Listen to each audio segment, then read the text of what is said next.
Hello, my name is Mardesia Brooks, and I'm going to be performing the postural assessment skill for stroke, aka the PASS. The PASS is made up of 12 items that assess postural control in lying, sitting, and standing. It measures the ability to maintain balance and stability while changing positions, and it increases in difficulty as the test goes on. So each subtask is rated for independence, safety, and adequacy on a scale from 0 to 3. A higher score indicates a higher level of function, and the scores range from 0 to 36.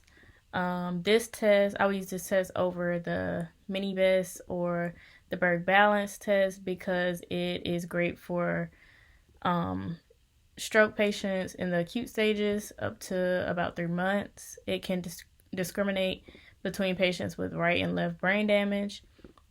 The mini BEST usually measures like dynamic balance activity, whereas the PASS, it is better at detecting small changes or improvements in basic balance abilities in patients with severe balance deficits. It's also better than the Berg at detecting small changes. So that's why I would use this test over those two. So today I'm going to be performing the postural assessment scale for stroke, aka the PASS. The first 5 items are on maintaining posture.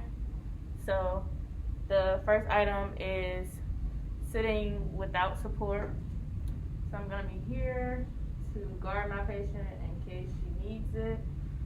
I have a gait belt here. So first what I want you to do is just sit here, legs shoulder width apart, your hands resting on your legs. I just want you to sit here, see if you can sit here for 5 minutes without support. So score of 0 would be if she cannot sit here. Score of 1 would be if she can sit with slight support, if she had to use one of her hands, for example. A score of 2 would be if she can sit here for more than 10 seconds without support, and then a score of 3 is if she can sit here for 5 minutes. Okay, this is standing with support. So I'm gonna first help her stand.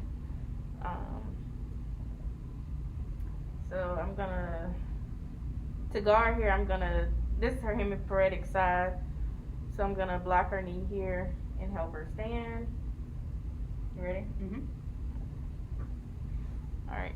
And so I wouldn't really worry about the transfer just yet. I was just worried about how she's standing. So I want to see if she can stand with support. If she needs strong support of 2 people, that would be a 1. If she needs moderate support of 1 person, just me, that would be a 2. And if she can stand with just 1 hand for support, that would be a 3. Okay, this next one is standing without support, so I would just be on this side, my hands here just in case she needs support. 0 is if she cannot stand without support. A 1 would be if she can stand without support for 10 seconds, but she leans heavily onto one leg.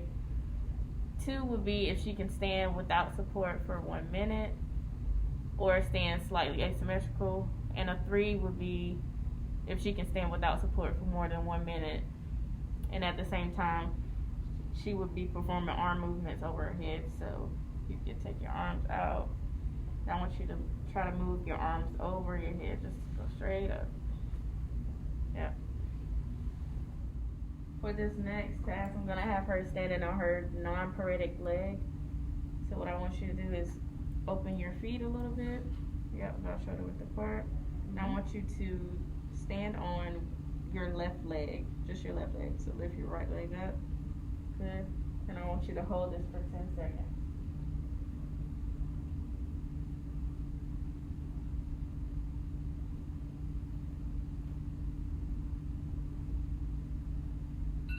And back down.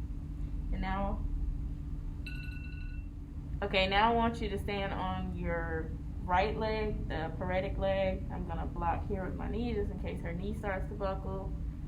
And I will be seeing if she can stand in this position for 10 seconds or for more than 10 seconds. So a score of 0 would be if she cannot stand on the leg. A score of 1 would be if she can stand on the leg for a few seconds. 2 would be if she can stand on the leg for more than 5 seconds. And then a 3 would be more than 10 seconds. Okay, back down. Good. Okay, so for these next 6 items, items 6 through 12, this test is going to be looking at how the patient changes posture. They're all scored the same. 0 is if the patient cannot perform the activity. 1 is if the patient can perform the activity with a lot of help. 2 is if the patient can perform the activity with little help. And then 3 is if they can perform it without help at all. Okay, so for the first task, it's going to be rolling to the affected side. So supine to rolling to her right side. So what I want you to do is bring this arm across your body, and now I want you to roll all at once. Good. Now roll back. She was able to do it without help. Okay, so now she's gonna go from supine to the non-affected side, which is the left side. So I want you to bring this arm across your body, and I want you to roll all at once. Good. I want you to roll back. Okay, so the next task is going to be going from supine to sitting up on the edge of the table. So I'm going to be here to guard and help as needed. So first what I want you to do is just sit up as you normally would, as you would normally get out of bed and sit up at the edge of the table. I will be here to guard. Good. Now I want you to go back into the position that you just came from. So go from sitting on the edge of the table to laying back down.